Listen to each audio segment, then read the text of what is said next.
আবর্জনার দুর্গন্ধে অতিষ্ঠ উদারবন বাজারের স্থানীয় বাসিন্দারা। উদারবন বাজারে বাইরের সহ আশপাশ এলাকার নোংরা আবর্জনা ফেলে রাখায় দুর্গন্ধের সৃষ্টি হয়েছে। নোংরা আবর্জনা স্তূপ জমে দুর্গন্ধের পাশাপাশি বিভিন্ন রোগের সৃষ্টি হচ্ছে। বিষয়টি নিয়ে স্থানীয় বিধায়ক মিহির কান্তি সোম সহ বিডিওর দ্বারস্থ হলেও সমস্যার কোনো সমাধান হয়নি বলে ক্ষোভ ব্যক্ত করেছেন জনগণ।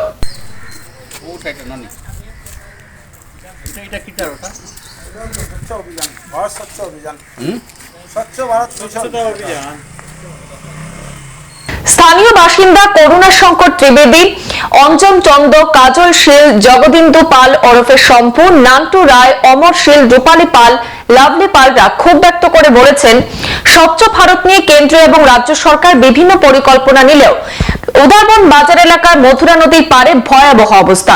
প্লাস্টিক এবং নোংরা আবর্জনা স্তূপ জমে থাকায় বিভিন্ন রোগের সৃষ্টি হচ্ছে। আর এই সমস্যা তৈরি হয়েছে ম্যাটেরিয়াল কালেকশন সেন্টার এবং প্লাস্টিক ওয়েস্ট ম্যানেজমেন্ট বানানোর পর থেকে। ম্যাটেরিয়াল কালেকশন সেন্টার এবং প্লাস্টিক ওয়েস্ট ম্যানেজমেন্ট বানানো হয়েছিল উদারবন জিপির তরফ থেকে, কিন্তু এই প্রকল্পটি 1 বছর আগে তৈরি করা হলেও এখনো পর্যন্ত চালু করা হয়নি।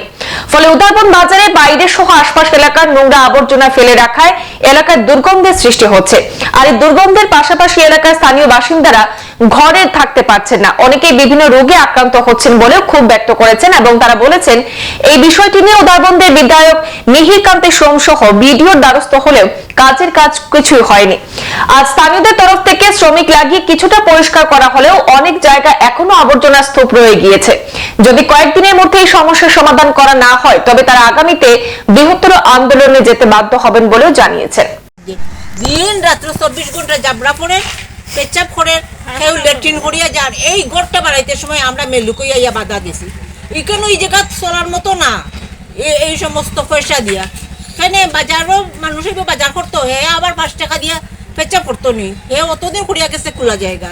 এই গোটটাই বানানিয়ে এই সমস্ত হয়েছে।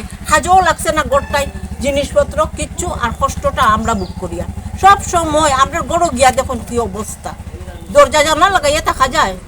এর লেগে আমরা এটার উপযুক্ত ব্যবস্থা কি চাই। আপনারা কত হইল সরকারের যে পদক্ষেপটা কার্যকরী হইছে না? আপনি দেখে যাই না, আমরা হেনে কইতাম ওটাই সাকসেস হইছে না। আমরা না করছি, আমরা মেলু কই আমরা গার্জিয়ান নাই করি, আমরা না করছি। 1 বছরের উপরে চলতে চলতে ওপেনিং হইছে না, এটা হই গেল। বাজার ঘাটও নাই, আমরা ইয়া কাম করছি, কাপড় ধুইছি, সপ্তাহ করছি, এখন কিচ্ছু নাই। এখন জাবড়া পালাইতেও আমরা রাস্তাতে আইতে লাগে।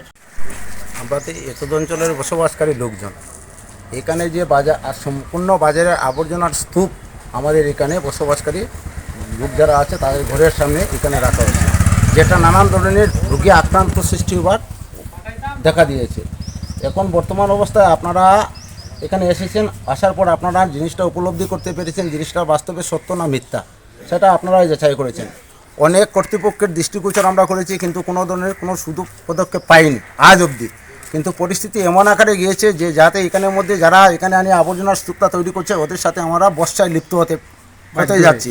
কিন্তু পরিস্থিতি এমন পর্যায়ে যে এখন আমরা এই যে রাস্তা যেটা আছে সরকারি রাস্তা, চলাচলের রাস্তাটা আমরা বিশেষত এই গ্রামবাসী যারা এই এলাকার বসবাসকারী লোকজন, এই রাস্তাটা আমরা বাধ্য হবো বন্ধ করতে।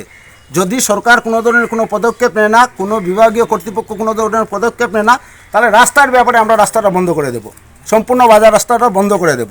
কারণ এটা আমরা দৃঢ় পদক্ষেপ নিয়েছি, কারণ এছাড়া আমাদের বাঁচার কোনো লক্ষণ নেই। সংবাদ এই পর্যন্তই, ফিরছি পরবর্তী অন্যান্য আপডেট নিয়ে। ধন্যবাদ।